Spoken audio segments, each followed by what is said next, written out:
Tawagin niyo akong Leonora, taga Iloilo at nasa 50 anyos na rin po ngayon. Nangyari yung kwentong ito noong ako ay wala pang 20 anyos.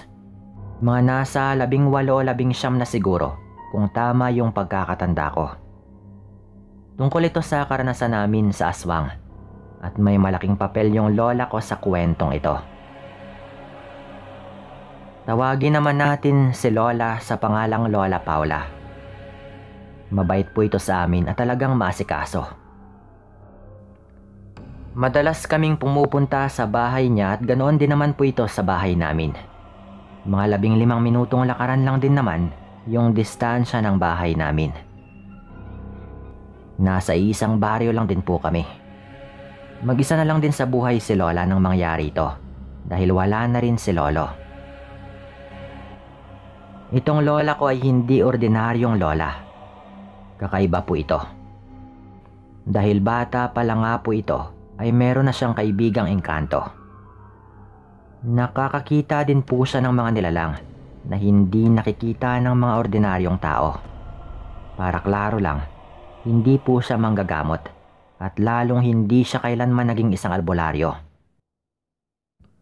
Pero meron din naman po siyang alam na mga pamamaraan. Kakaiba po talaga si Lola. Meron din siyang parang gabay na rin namin kung tawagin dahil meron nga siyang engkantong kaibigan. Minsan pa nga kausap rin niya ito pero hindi naman ganon kadalas. Ayon pa nga kay Lola ay nasa paligid lang daw ito pero hindi naman yung tipong nakikialam talaga sa mga nangyayari sa kanyang buhay. Mabait naman daw kasi ito at meron namang respeto. Pumupunta siya kapag nanatawag siya ni Lola. At dahil nga dito, parang maging si Lola ay naging kakaiba na rin po. Mas matalas yung kanyang pakiramdam at madalas ay tama nga yung kanyang mga kutob.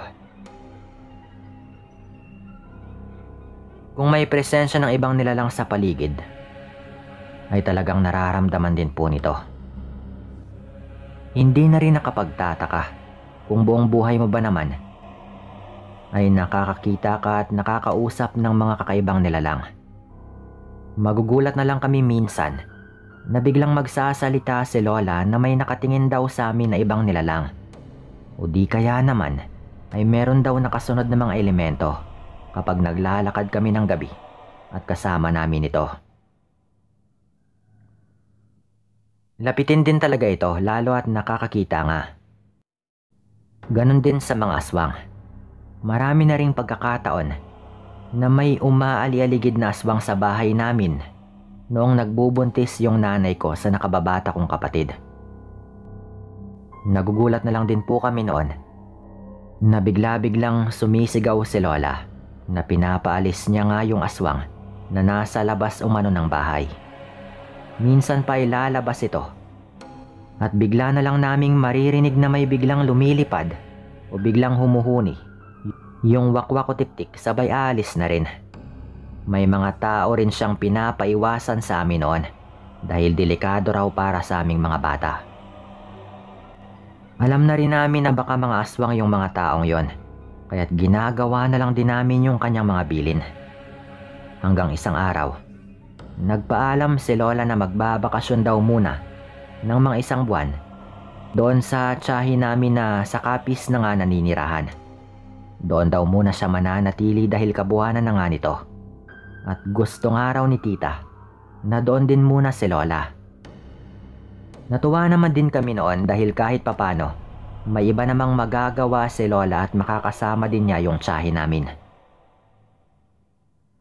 Excited din po ito dahil manganganak na nga rin si tita at magkakaroon ulit siya ng bagong apo. Hinatid pa namin ito sa may terminal ng bus at nagpaalam na rin po kami. Lumipas yung mga araw noon. Hanggang sa mga buwan na nga rin po yung nagdaan.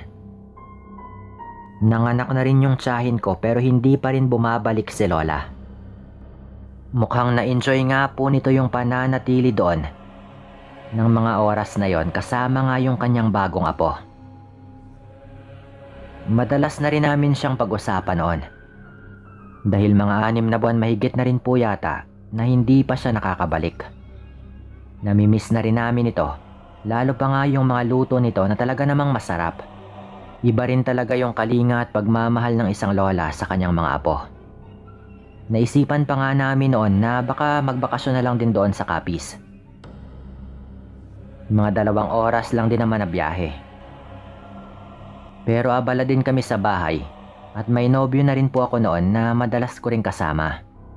Alam niyo na, in love din naman ako at malapit lang din sa bahay namin yung bahay ng nobyo ko. Kaya't madalas po talaga kaming magkasama.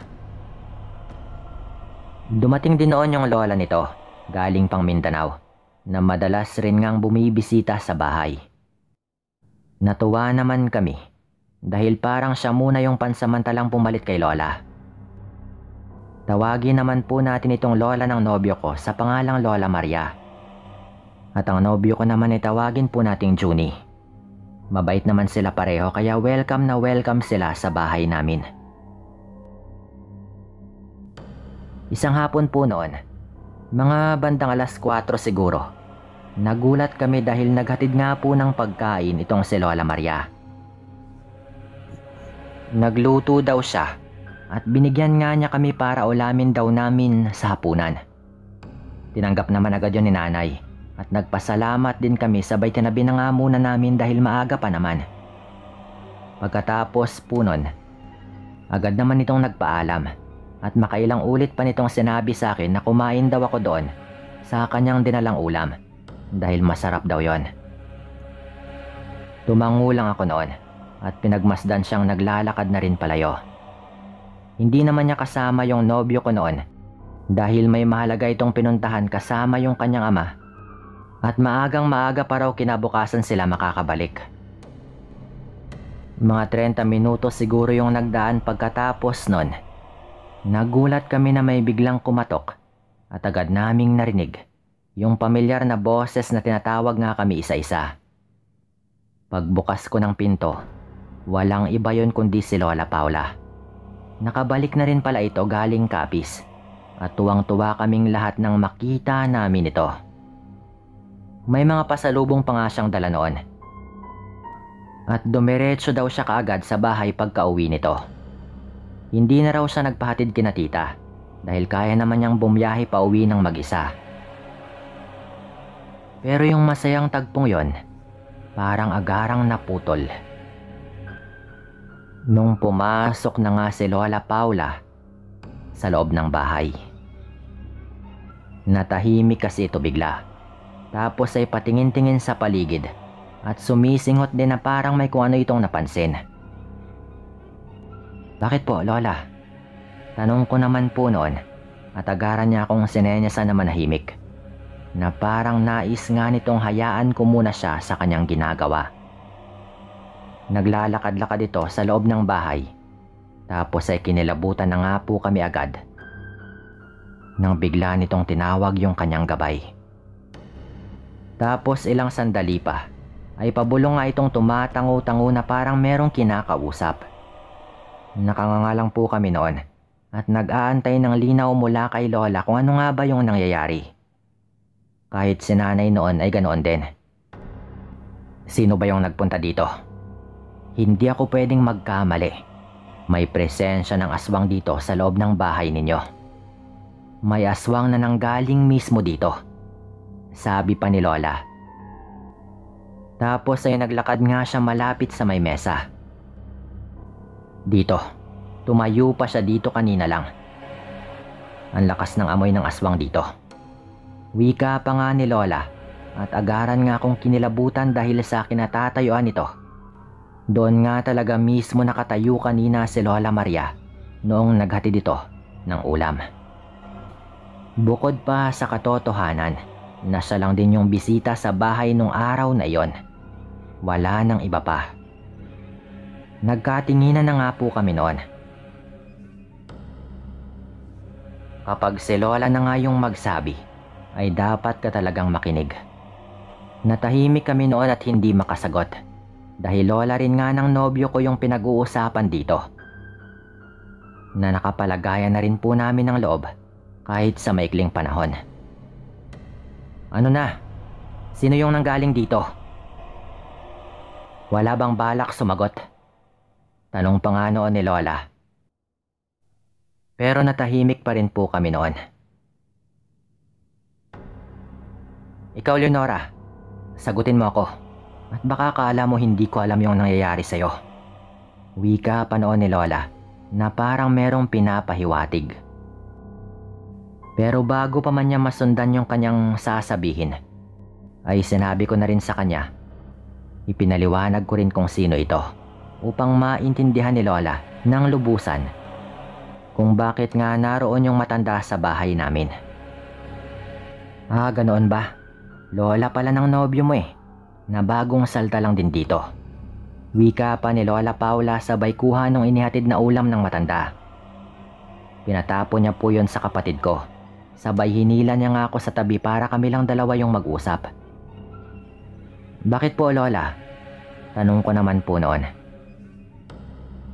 Meron na yung laman sabi nito, sabay turo sa aking tiyan na parang pinapahiwatig nga nitong buntis ako. Ano? Wala ho. Sabi ko naman po agad noon.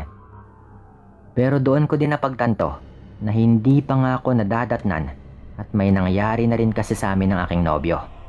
Kaya nga rin ako napaisip.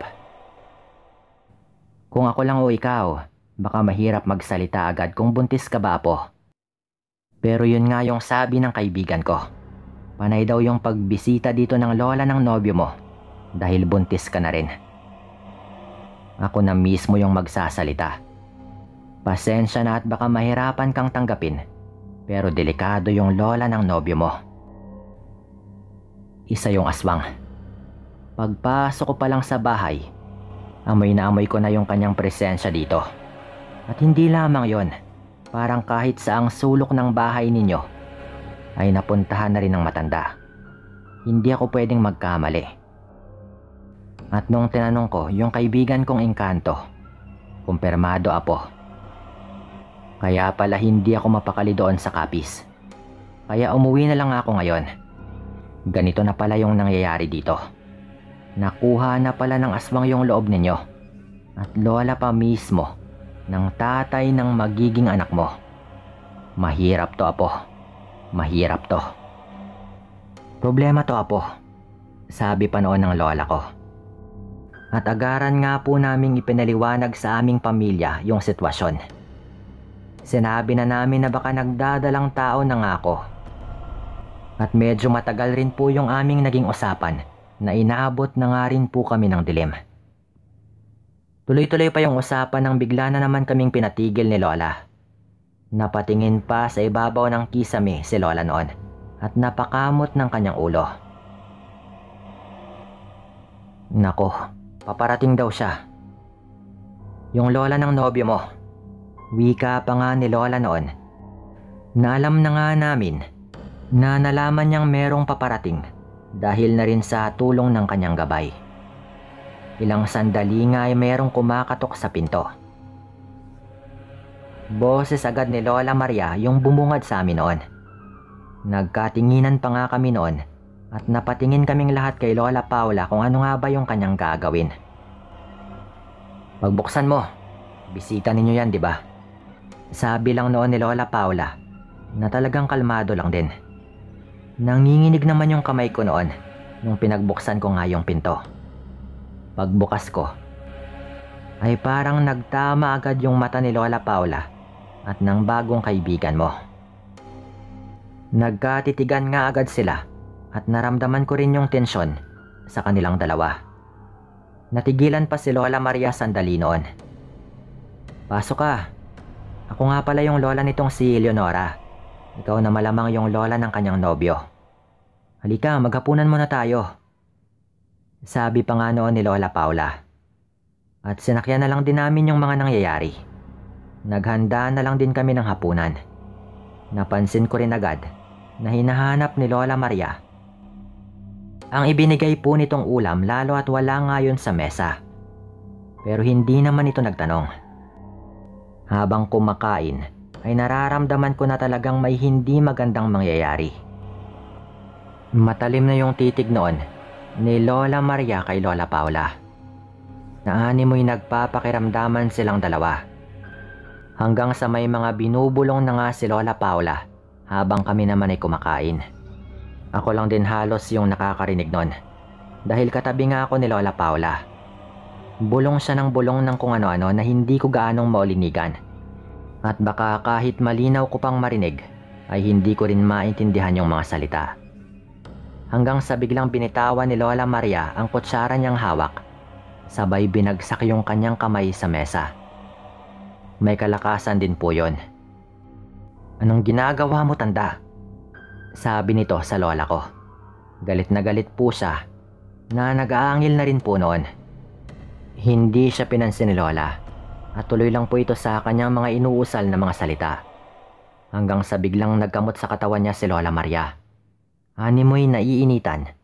Tapos ay nakatingin lang din sa likuran ni Lola. "Kaya pala, may gabay ka. Nilinlang niyo pa talaga ako at pinapasok sa bahay ninyo. Kahit malamang ay alam na rin ninyo yung pagkatao ko." Sabi pa nga po nito na mukhang nakikita niya rin yung kaibigan ng lola ko. Tumayo na rin po ito noon. Umaangil siya at bahagyang naglalaway. Ang mukha nito ay nagbabago na rin, na parang unti-unting nagiging nakakakilabot. Tumayo na rin po siya noon. Umaangil siya at bahagyang naglalaway at ang mukha nito ay nagbabago na rin. Unti-unting nagiging nakakapangilabot. "Alam mong hindi mo ko kaya, aswang.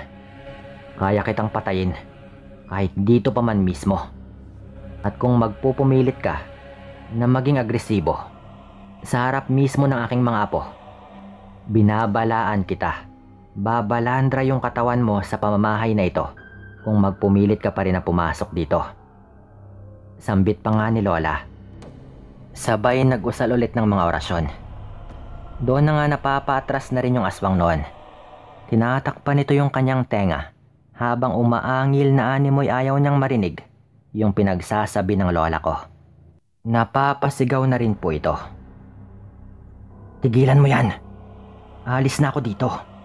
Sigaw pa nga po nito, lalo at napapansin ko na animoy nang hihina siya habang ginagawa yun ni Lola. Dali-dali itong pumunta sa pinto. Kumuha ng kutsilyo noon yung tatay ko at hahabulin pa sana niya pero pinigilan na rin siya ni Lola. "Hayaan mo na, wag nating dungisan yung mga kamay natin sa dugo ng aswang na yan. Magtatanda na yan. At tandaan mo rin to, Maria, lumayas ka sa lugar na ito. Kapag nakita pa kita ulit bukas dito, baka magdilim na yung paningin ko at kung ano pa yung magawa ko sa'yo." Sambit pa nga po noon ng lola ko. At dali-dali na ring umalis si Lola Maria. Kinabukasan nga po, nagulat kami nang magpunta nga yung nobyo ko sa bahay. Mukhang nakabalik na nga rin ito. Pero iyak ito ng iyak at humihingi ng paulit-ulit ng tawad. Nung umaga lang din daw niya nalaman yung lahat tungkol sa kanyang lola. Parehong umaga na nagmamadali na ring umalis yung kanyang lola pabalik sa lugar nila sa Mindanao. Kalaunan po, naayos naman po namin yung gusot na yon. Nagpakasal pa rin kami ng nobyo ko. At hindi na rin namin nakita pang muli yung lola nito. Pero syempre kahit kailan ay hindi namin malilimutan yung naging engkwentro ng mga lola namin. At dito ko na rin po tatapusin yung kwentong ito at maraming salamat sa inyong lahat.